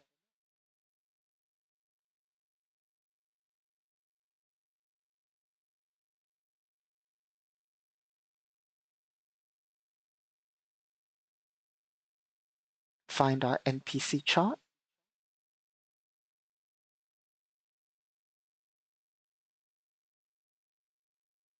With armor-piercing rounds, yes, that's more than enough because his armor is negated for the most part. Not entirely. It's subtracted 4 from it, so that is a hit, which is good. Because normally it would be 20, which I'd have to double check because I forget whether the attacker wins or the defender wins, but -4 from that because armor-piercing rounds. So that's a hit. Quickly reloading, you let all this will level the gun at this target and let out a burst. This is going to be a +3 damage because, let me make sure that's right.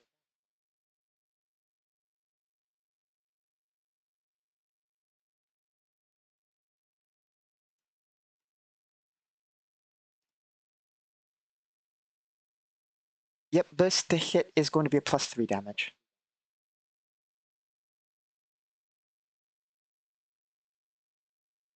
$11. Now his armor doesn't fully block that because we get to subtract 4 from it. So his armor's 5, so his armor's 1. So it's literally just 10 damage.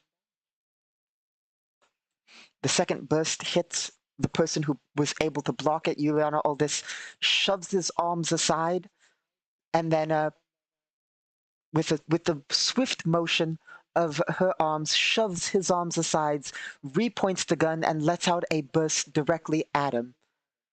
It luckily hits as the rounds penetrate his armor. It does not cause any rolls, but it does cause a half injury. Luckily, he is going to spend 1 action die to negate the injury.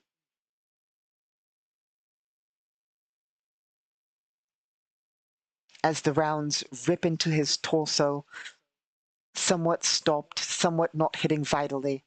I suppose scratching his arm and his torso and just not entirely penetrating or doing enough, but it burns and he is not in a good way as the rounds, well, they do damage.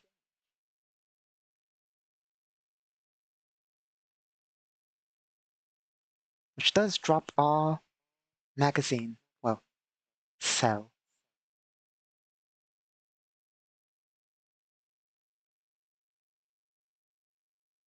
For the most part, the cell works somewhat under magazine type use, except, it's not putting rounds in the thing, but close enough.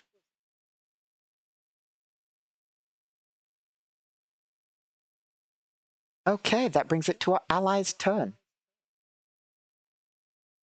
Luckily, since our ally is right next to us, we don't take a penalty for shooting through an ally. If he was here, we would, but he's here, so we don't. He will also fire in,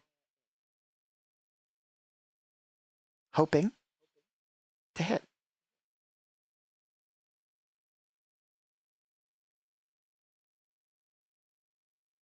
11 plus.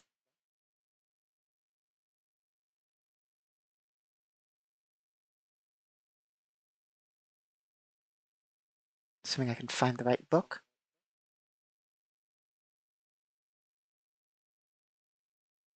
11 plus 7 plus 5. Nope, 6, sorry.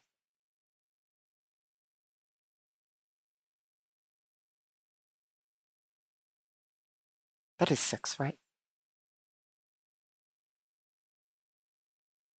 Yes.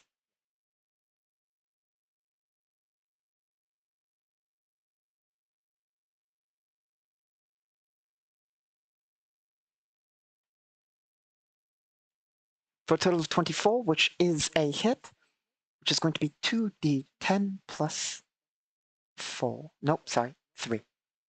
2d10 plus 3.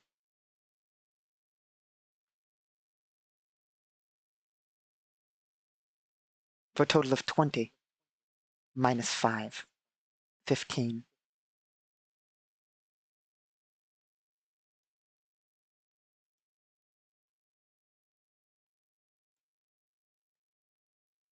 Which brings this guy's health. He's taking 25 damage, which means he drops. He is dead.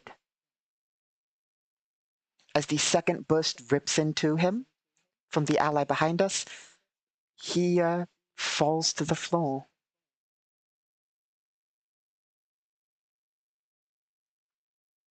Our ally has half an action, and our ally does not have line of sight on that guy. You can probably see him barely, but of course our goal is not to kill our target. So, with his half action, does he risk moving into the room? No, he'll remain and keep covering. Ooh, we can use a special action, can't we? Prepared action. If the enemy pops up, he will fire at the enemy. I believe he's allowed to do that. Let's see.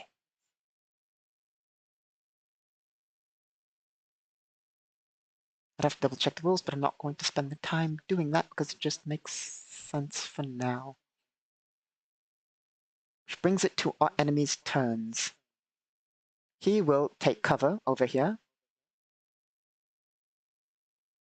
as his entire turn, as he will motion to him to do that, and then he will move over and open fire, meaning he will take 1 attack against him at minus 5, but let's see. 15 minus 5 is 10, plus 7, 17, plus 6, 23. Our ally hits for 13, drops to 8 as he takes 8 damage, killing him. As he's taken 14 down before, which means 8 damage. I believe, I'll quickly double check. Yeah, he has 20 health, so he is dead. Well, he's bleeding out. He's not entirely dead, but I mean, nobody's going to save him. He's dead. It is these troops' turns. Because they can definitely hear what's going on out there.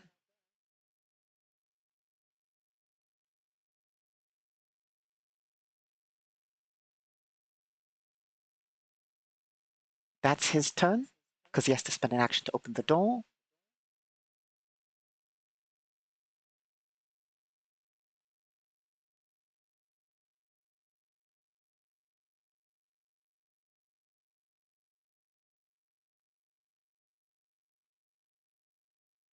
I suppose he will remain.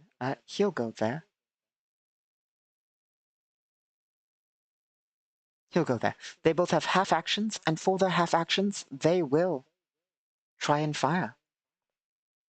They can technically share the same space, so... Oh, not physical dice. We should, have the results here so they're visible. They can shoot our ally. They can technically shoot us, but we have significant cover against them because we're in the doorway just like they are. But they'll try and shoot the guy in the hallway. Let's see. 14.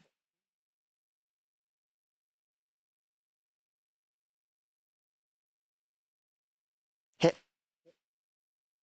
And 3.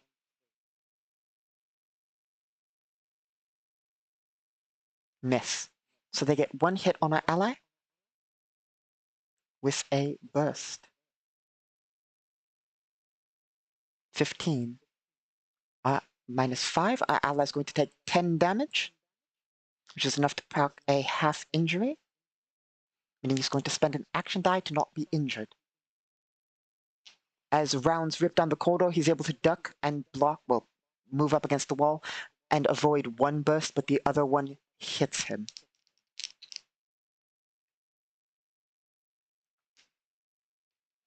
Let's see.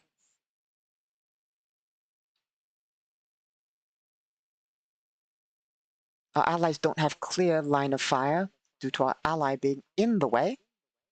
Now, as noted, he could shoot past us because he's next to us, but he wouldn't be able to shoot past us if he was here. Due to this, they can't safely shoot past him, and thus they can't, they can try and fire, but they'd risk hitting, and they'd get, if they hit cover and so forth, they'd hit our ally, so it's just not worth it, but that's that.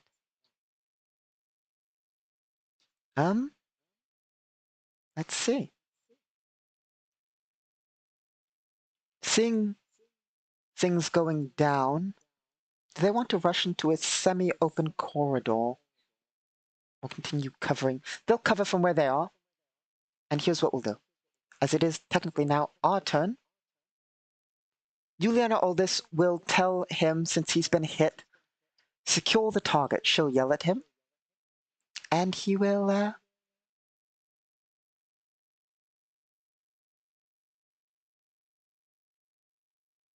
move to secure our target. Juliana Aldous will fire from round cover to try and suppress them. Actually, just actively suppress them. Our goal's not really to kill them, is it? We don't care about them. Ideally, we don't want them to know who we are, but they don't know who we are, so... they could record it, but if they are recording, if they're connected to the net, they're already broadcasting. And unless we, scramble their shit afterwards, theoretically it could be recovered.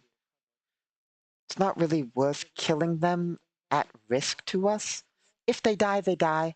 We're just going for the target. So we will, suppress them, which is a full round action. As we just simply lay down fire down the corridor. If they... Wait, they're in cover. So, technically, they can return fire, but they'll take a penalty to hit. So we'll simply suppress.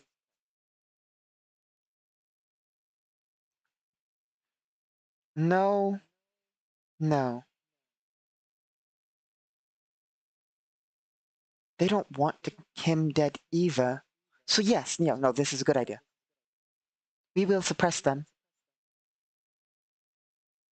all of us will suppress them, which they can do.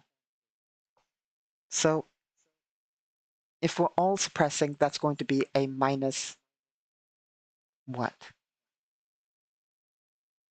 Just so I know what penalty they're taking.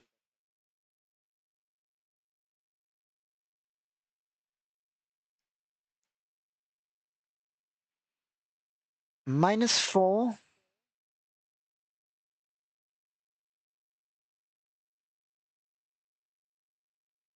They cannot leave cover or we get a free attack against them. An additional -1 for each ally. If we had a feat, we could make it better, but we don't. So they'll be taking a -6 on any return fire, as they're just simply taking fire at the moment they pop out. Of course, they can choose. The way it works is they can choose to not take penalty. They can pop out and fire, but we would get free attacks on them if they choose to not take penalty and being suppressed. If they're not combat trained, they would also have to make a will save to be able to do it. But they are combat trained, so they can simply choose to take hits in order to not take penalty, but they don't want to take hits, so it is their turn. They will try and return fire at penalty. So that is going to be 3 attacks. They're going to have -6s. We also have cover against them, so it's not likely they'll be able to do much. But, you know, rounds might hit. 15.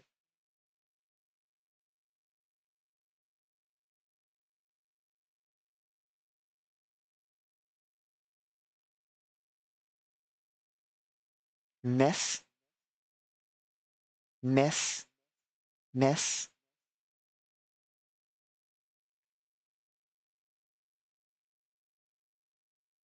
Miss. Miss. That one I need to calculate.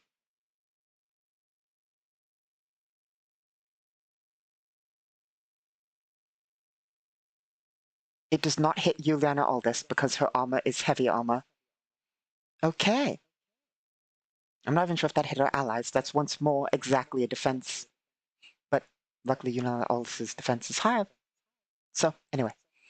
The rounds all fly down. Perhaps one round hits Juliana Aldis, but is blocked by her heavy armor and just sparks off of it as they lay down automatic fire trying to get some hits off.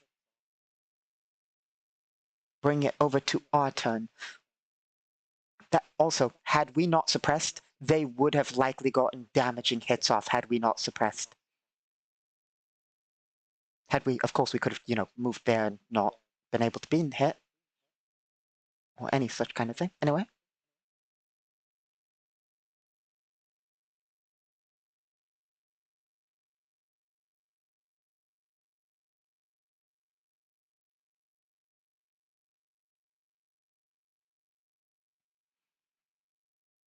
Our ally will take the target in front of him, well, behind him more so. He's going to back up, holding the target in front of him with his gun leveled on the target's shoulder because they want the target alive. That's literally, they went through all this trouble to get the target alive. Thus, basically, they won't shoot at him. Unfortunately, Juliana Aldis doesn't get that benefit. Luckily, Juliana Aldis has heavy armor. And it's Juliana Aldis' turn.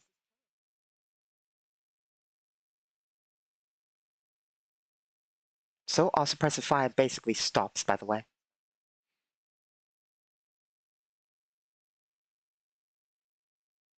Juliana Aldis will stay somewhat near the target. No.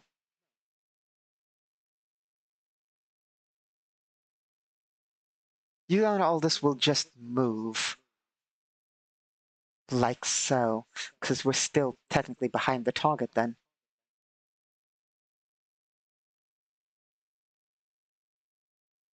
Okay, it is their move. That puts them in quite a predicament. Because they want to move forward. If they step out of cover, though, they can be attacked. If they step out of cover, they can be attacked. But they still can't attack us. If,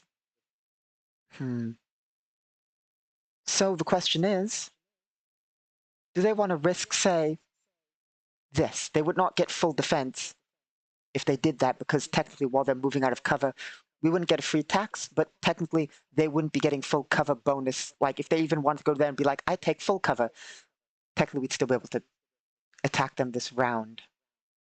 So they'll still do that. No, yes, they'll risk it.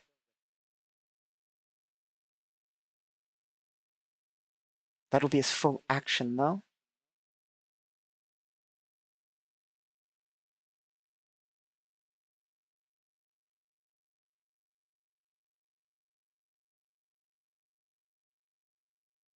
He will... Well, they don't want to return fire. He'll move to there.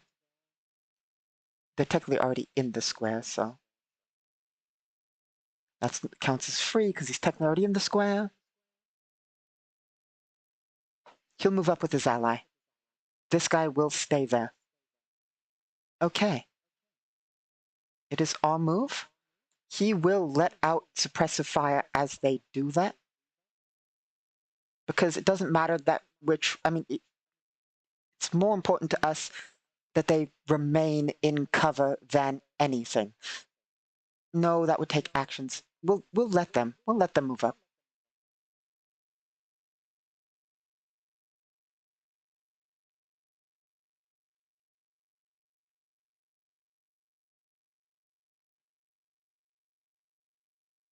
He'll move to there. We'll move to there. This troop will suppress somewhat down the corridor, keeping them somewhat back, because he can technically shoot past a bit. Like, it's risky, but unless he rolls a 1 on this, we're able to suppress them. Or I mean, supposed to roll above a 3. So yeah, we don't hit our target, our allies, as we are able to get suppression off from one of our troops. Firing down the corridor, rounds rip across, keeping them somewhat in cover unless they want to take hits. It's their move, they're not going to risk it.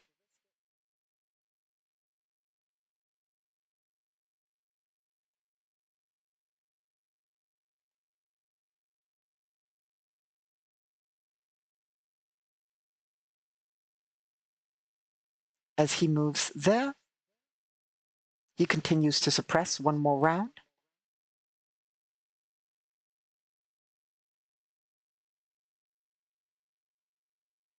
And here's how we'll go about this. He suppresses. Well, he is suppressing right now, so.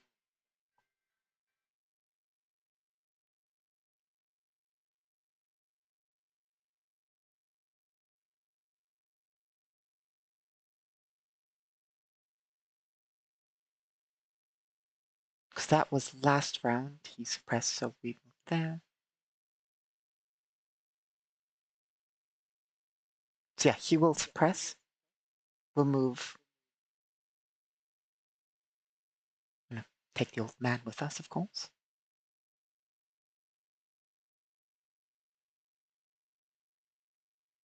Tell him to run just down the corridor, which means he can move 125. So he'll just run down while it's being suppressed.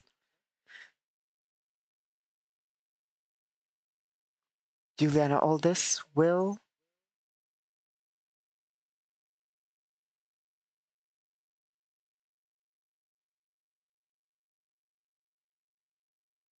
cover the rear.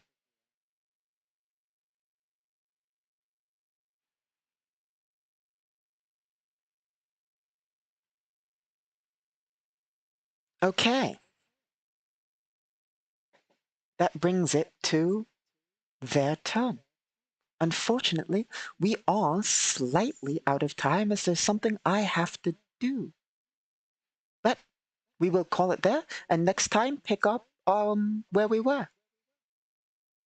Let us award some experience, of course.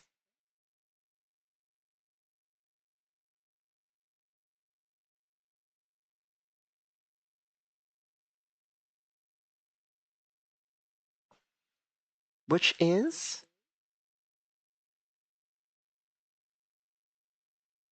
12, I believe.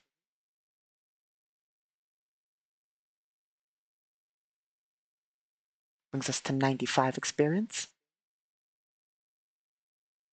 And technically, as we engaged in combat today, point blank shot is completed. We did not cast, so we don't get a free point in that. But we have completed our point blank shot training, meaning we can go like this.